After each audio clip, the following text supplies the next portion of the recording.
This week, homelessness advocates marked 1 year since the implementation of the Safer Kentucky Act. This was one of the most talked about bills in the 2024 session. It created a new 3 strikes law for violent crimes and increased jail time for many charges. The part of the bill that drew the most scrutiny, however, was the new citation of street camping that was introduced in an effort to curb homelessness.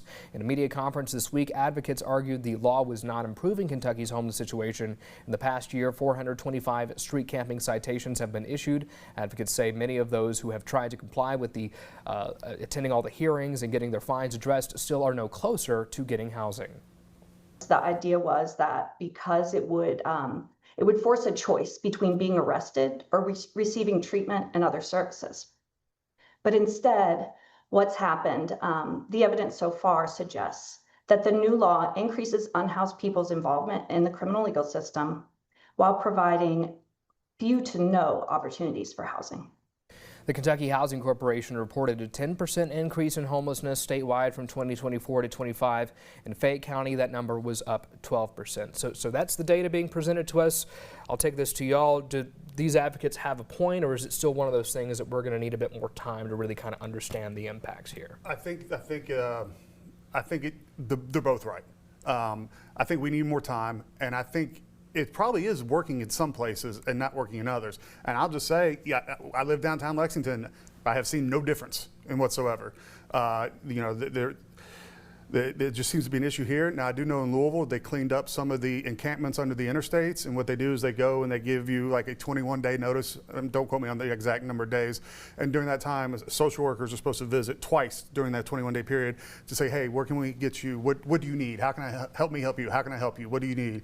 And so it appears that that may be working in Louisville, but it's not working here. In Northern Kentucky, still putting people on buses and sending them to Lexington. And so, you know, I think we need more time to see it work, and I'd like to see it actually, some parts of it actually enforced. I think too, the back end of the problem is affordable housing, which is a whole other different issue. There's a task force that's working on that, and you know, as the report talked about, as far as getting people into houses, if there's not affordable housing, there's not an option there. So I think that it's a multi-step process. We're only on step 1. I don't think there's any reason to freak out and reverse course. But we're going to have to work on the affordable housing part if the law is going to have the impact that we want it to have. I was going to say, this is not unique to Kentucky. This is a national crisis.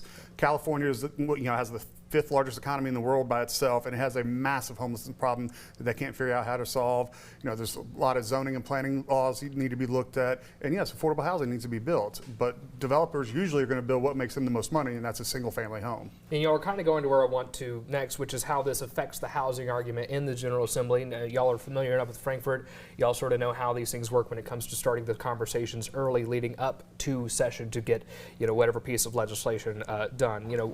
What options do lawmakers realistically have if they were to pursue any kind of legislation to continue addressing this problem? I can't give you any specifics, but what I can say is they rolled over that there is an existing task force that is working on this.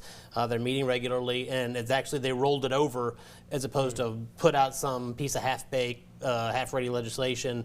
They rolled that task force over for another year. So we'll see.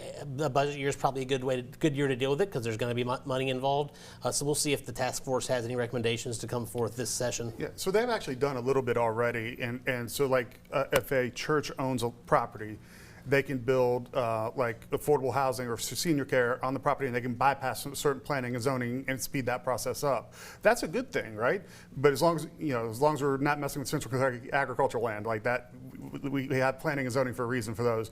But if it's not in agriculture land, like let's look at the planning and zoning. Let's get some affordable housing units up quicker than usual. To Jared's point, though, it's gonna be a two entity process because the General Assembly can do stuff, but they're gonna need buy-in from local governments and planning and zoning locally in order to make it happen. All right, guys, we're gonna have to put a pin in it there. We'll be right back.